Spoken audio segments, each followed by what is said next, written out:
Hi guys, welcome back to RUE MORGUE TV. I am RUE MORGUE Executive Editor Andrea Subasati, and welcome to another guest reviews episode. Today we've got someone coming in to talk about a movie that I saw recently and I really enjoyed. It really kind of blew me away. It's called Antrim, the deadliest film ever made. And it's set in the past, but it has a whole lot of heart to it. It's got some really great leads.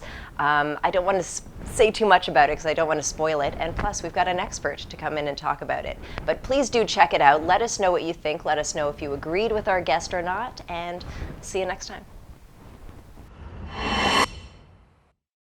My name is SALAKO KALFOU, Director of the Occult Research Bureau, and you're watching RUE MORGUE TV.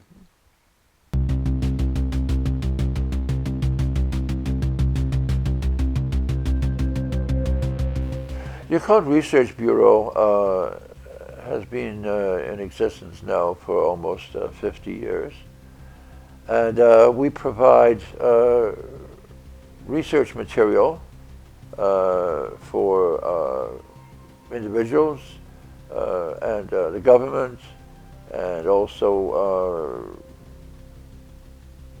the private sector. Well, at this present time, there's a lot of concern about the stability of the society in which we live, whether the world will actually continue. If you look at the news and concern about asteroids hitting the planet. In other words, concern about how is the world going to end, the absolutely end of the world. So people are very concerned about that, and they have reason to be so. Bad news sells. Good news does not. In film, you're concerned about the box office. So film has done much to initiate people into a lot of occult practices, spark their interest. Certainly the attendance and sales on those subjects, show this.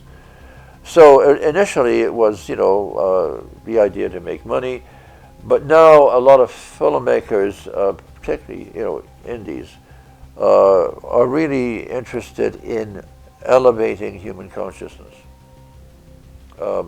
bringing them out of the dark ages. And film has been responsible for much of the occult revolution that's taken place in this society. In 1988, a small movie theatre in Budapest, Hungary, burnt to the ground, killing the 56 people who were watching the film.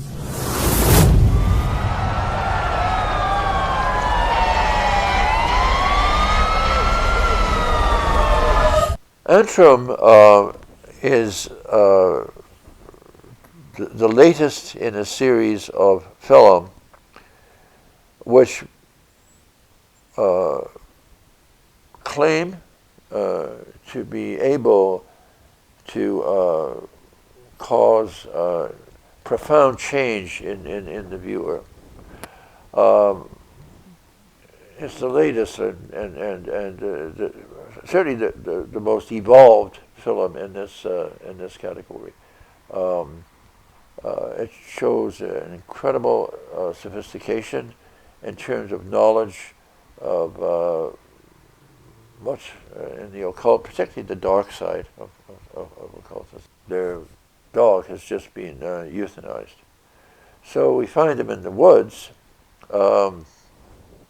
It's not specifically explained why they're in the woods, but they're there to go camp. One element is you have,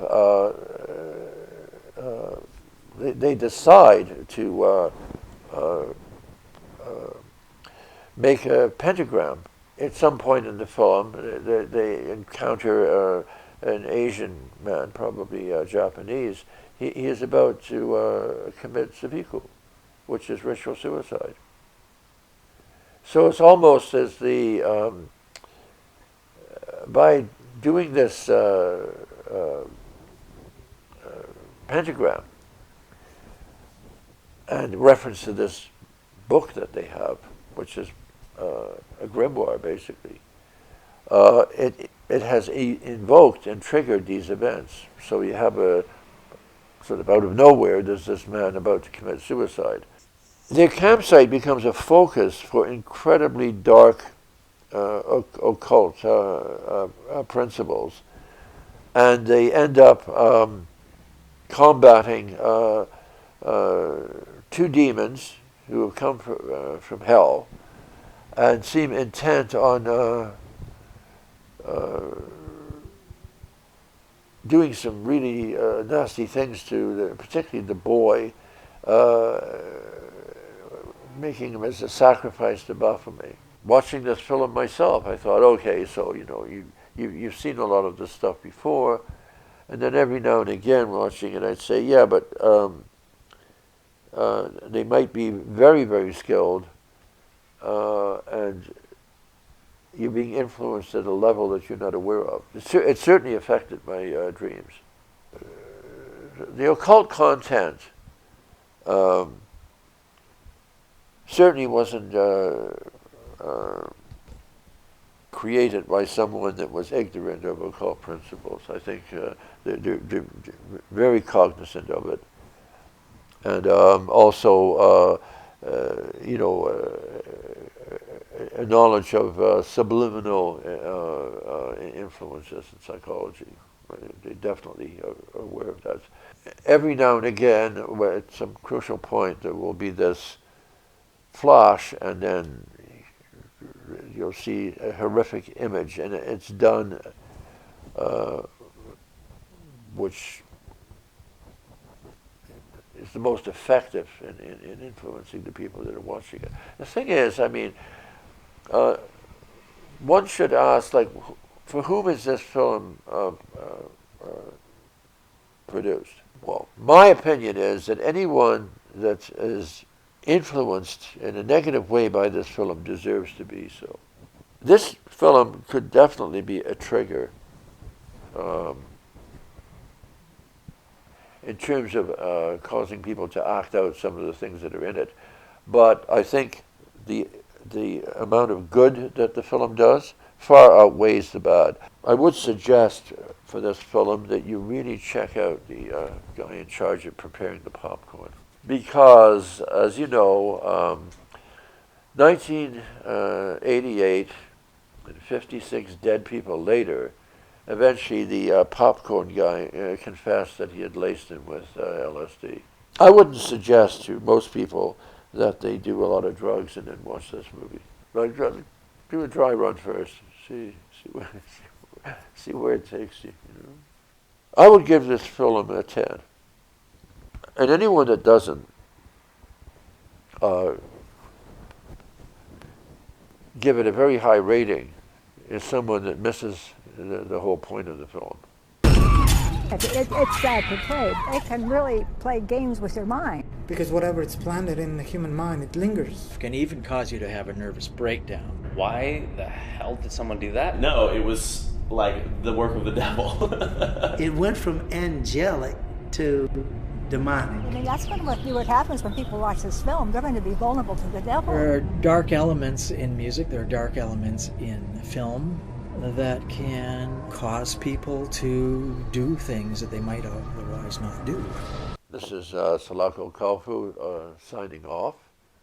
And it was a pleasure being here for RUE MORGUE TV.